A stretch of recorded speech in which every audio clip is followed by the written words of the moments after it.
And I'm still just shocked and still getting over that, where it's hard to believe. Yeah, it's one, the time goes by quick here as we've seen so many wonderful things and we're kept busy bringing you Africa, but yeah, I still just have to sit back and like, wow, I'm actually here in Africa and actually being able with Wild Earth, everything live, being actually able to show this with the world, see what we see essentially, and it's something that I've always wanted to do. Is I've worked with animals most of my life and been into some really beautiful areas, and I've always wished that I could share it with everybody, and now that I can, and I'm here in Africa as well, which, like I said, it's hard to believe that I'm actually here, but it's wonderful being here, and it's a dream come true.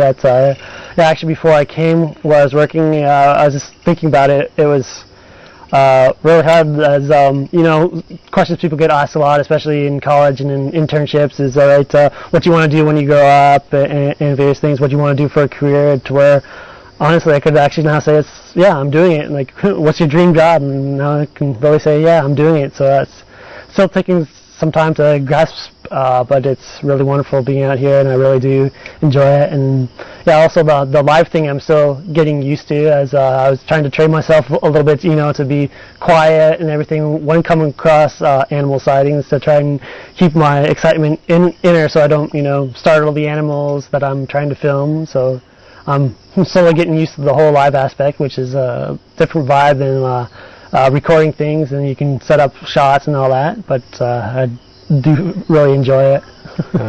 Do you ever sort of, how to put it, when was it actually, I had a sleep today and we were chatting with Pete earlier, sometimes when it gets, the last few days having been so hot, even at night it's really still hot, and you rest but you're sort of still tired, and today was so nice and cool. We had a nap this afternoon, and at one stage I woke up and I was like, what time is it? I looked at Lisa and I was like, what time is it? Never mind what day it is. It was just like, is it morning, afternoon, early? But what I'm trying to get is, sometimes you wake up suddenly and it takes a few seconds to realize. Do you ever get that where you sort of go and you think, wow, I'm actually in Africa, and not only that, I mean, it's one thing to be in Africa, it's another thing to be in a place where, there has been a leopard just over there, and there are elephants breaking trees around camp, never mind on drive. Do you ever get that still where you go like, wow, it's actually happening? There's still times where sometimes when I'm on the vehicle it takes me a while and do that, but sometimes I'm just sitting in my room at night and then all of a sudden it just hits like, wow, I actually just saw an elephant just right next to me type of thing, saw a young elephant, and this evening actually had an elephant trumpet at us again, which is, I'm sure later on tonight it's just going to all of a sudden hit me. It's like, wow, that was just literally right there, and I wasn't watching it on a screen or anything. It was literally there. So it's amazing, and we almost had like another elephant this evening almost threw a stick at us. When she was playing around again. So there's been lots of times where she'll just sinks in, and there is some times where I just wake up. It's like, no, I'm not here. I'm still just dreaming. I'm just back in North America. This is all a dream. But it's great. Awesome. Well, so I'm just thinking about tongues quickly. I want to sort this fire out a bit. All right. And this is the question I'm looking forward to getting to everyone's answer on it. And I'm sure I'll have one or two ideas about it as well. Anything that could... thanks, Pete. Yeah, okay. That's a quick one. Thank you very much. I love playing with the fire. You can't sit around a fire and not stoke it and play with it every now and again. Anything that would make life around camp more comfortable for you, Simon? I'll have to think about that. But maybe... some other chairs might be nice on occasion.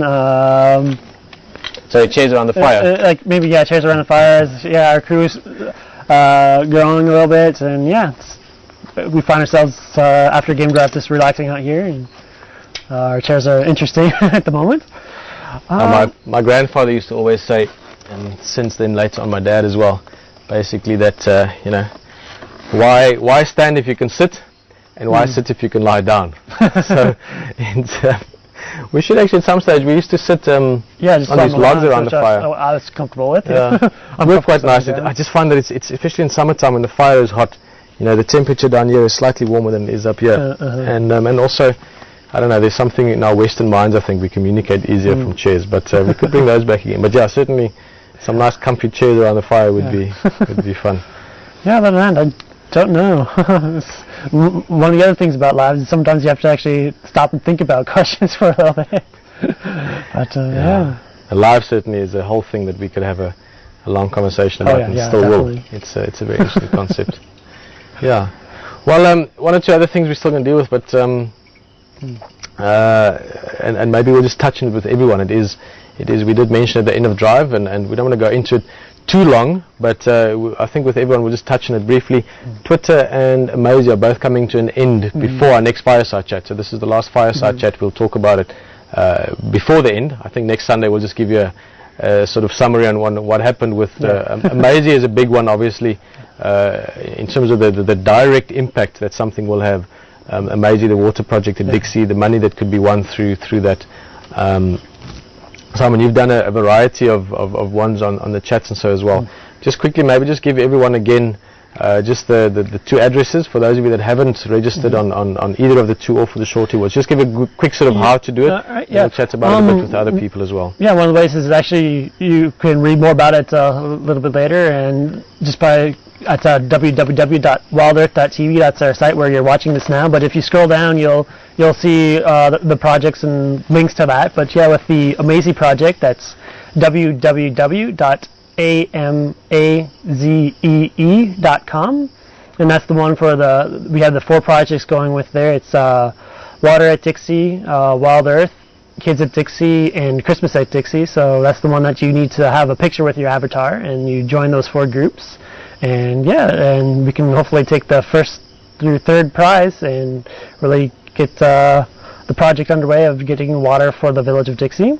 And then the Shorty Awards, to vote for that, you can go to www.shortyawards.com, and you just scroll down and you'll see there's a travel link, and you'll see our logo there, which is a line, and you click to vote. And for that, you actually have to finish the sentence, we vote for this because, and just write a few things there. And so that's cool. how you vote. Can you just say that? We wait for this because Wild Earth is cool. Cool, yeah, I think you can do that. You just have to write something in it in order for the vote to count. Yeah. So that's how you can do it. And like I say, you just scroll down, and there's links to both the Amazee and the Shorty Awards. Awesome, thank you. Yep. Cool, Simon. Well, we're going to play our favorite game around the fire. Yeah. I always have the easy role in it, the musical chairs. So, cheers, everybody. Simon's going to jump behind the camera, and Lishan's going to come and sit down here. And Pete's still going to be final control. We're going to chat to Pete at the end.